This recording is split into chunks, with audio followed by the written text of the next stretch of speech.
Assalamualaikum warahmatullahi wabarakatuh. Dengan Mbak siapa, Mbak? Waalaikumsalam, dengan Wita. Kalau misalkan nanti si istri itu bekerja, gimana penghasilan si istri itu? Apakah boleh untuk si suami juga atau untuk si istrinya aja gitu? Assalamualaikum warahmatullahi wabarakatuh. Alhamdulillahirabbil alamin. Wal aqibatu lil muttaqin. Wassalatu wassalamu ala asyrafil mursalin wa ala alihi wa sahbihi ajmain. Amma ba'du. Alhamdulillah, pagi hari ini kita masih bisa menghirup udara yang segar, masih bisa menikmati aneka ragam fasilitas hidup dan kehidupan lainnya yang semuanya itu Allah berikan, Allah pinjamkan kepada kita dengan harapan kita dapat menggunakannya dengan sebaik-baiknya dalam rangka mensyukurinya. Jadi cara mensyukuri segala fasilitas ataupun karunia yang Allah berikan, pinjamkan kepada kita ini, menggunakannya dengan sebaik-baiknya. Dan kalau kita pandai menggunakan dengan sebaik-baiknya, insya Allah Allah akan berikan nikmat berikutnya.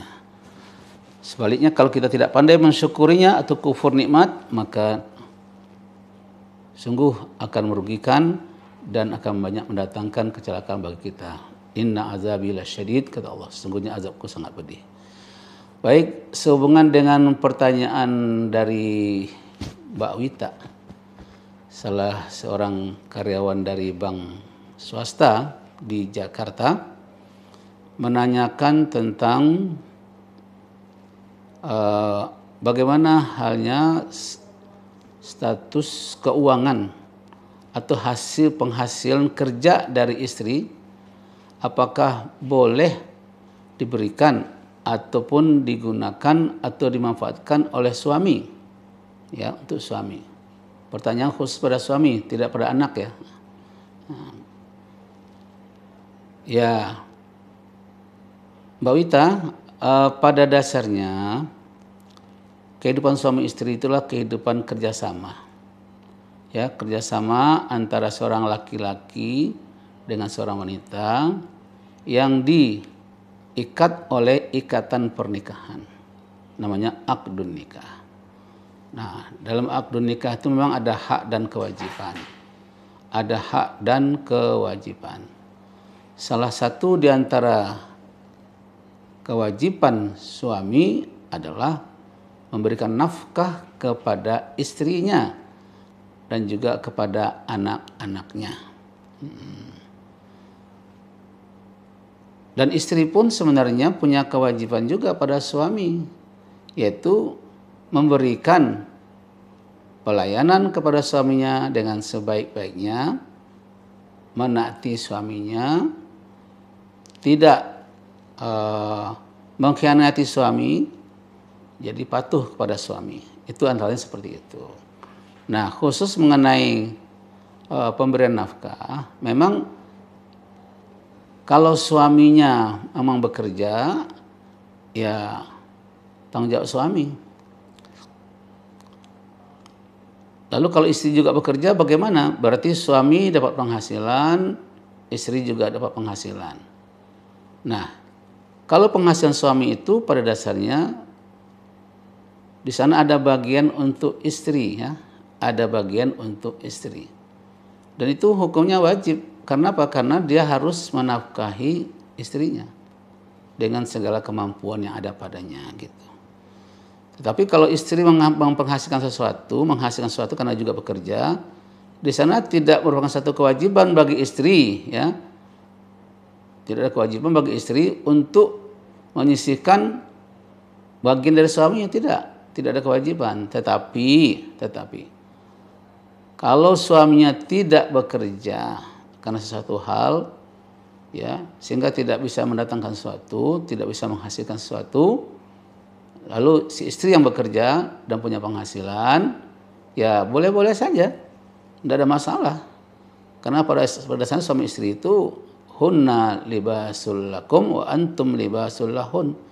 Istri itu adalah pakaian bagimu dan kamu sendiri kalau laki-laki adalah pakaian bagi mereka. Jadi saling menopang, saling menutupi kekurangan, saling melindungi, ya, saling tolong menolong. Tidak ada salahnya kalau istri ikut membantu suami. Gitu.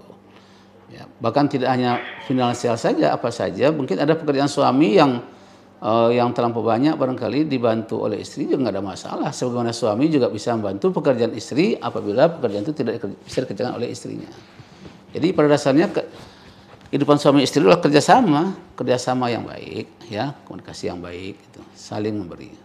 Nah, mungkin kalau kita ingat sejarah di zaman Rasulullah dulu waktu menikah itu, maaf ya, Rasulullah dulu waktu menikah umurnya 25 tahun. Ketika itu status pekerjanya barangkali ya katakanlah semraut, ya, masih semrautan begitu. Nah, kalau diharapkan penghasilannya itu untuk membiayai kehidupan rumah tangga, boleh katakan beliau tidak mampu. Nah, untungnya beliau dapat istri, ya, seorang Khadijah yang kaya raya, ya, dan itu dengan ikhlas, tulus dan ikhlas membantu, ya. Bahkan kewajiban Rasul itu ditekel oleh dia, ditangani oleh Khadijah sendiri, yaitu dengan memberikan, ya, katakanlah kebutuhan dapurnya dan sebagainya, itu memenuhi Khadijah semuanya. Jadi tidak ada masalah. Jadi contoh dari Rasul sendiri, kehidupan Rasulullah seperti itu. Rasulullah pernah mendapatkan bantuan dari istrinya, dalam hal ini Khadijah. Sebetulnya Khadijah seorang kaya, seorang pengusaha yang sukses ketika itu. Jadi kalau apalagi semua pada dasarnya semua bantuan yang bersifat baik nggak ada masalah, ya. Maka itu kata Allah, wa ta'awanu 'alal birri wat taqwa wa la ta'awanu 'alal ismi wal 'udwan. Ya, bertolong-tolonglah kamu dalam, ya, kebaikan dan taat kepada Allah. Nah, dan jangan tolong-menolong, bantu-membantu dalam berbuat dosa dan permusuhan. Ya, saya kira itu saja Mbak Wita. Mudah-mudahan Mbak Wita puas dengan jawaban ini, ya. Dan silakan saja kalau membantukan suami kalau memang suaminya tidak mampu atau kurang penghasilannya, silakan saja. Bahkan lebih dari itu, jangankan pada suami, anak-anak pun kalau memang kita memang sanggup membiayai, silakan saja, nggak ada masalah. Ya, mertuanya juga barangkali, ya kan, atau apalagi ibunya dan sebagainya, silakan. Cuma memang idealnya sih laki-laki lah yang bekerja, ya, laki-laki yang bekerja. Nah, gitu. Mudah-mudahan Allah memberkati kehidupan Mbak Wita dalam kehidupan rumah tangga yang sakinah atas dasar mawaddah warahmah, cinta dan kasih sayang. Terima kasih. Wassalamualaikum warahmatullahi wabarakatuh.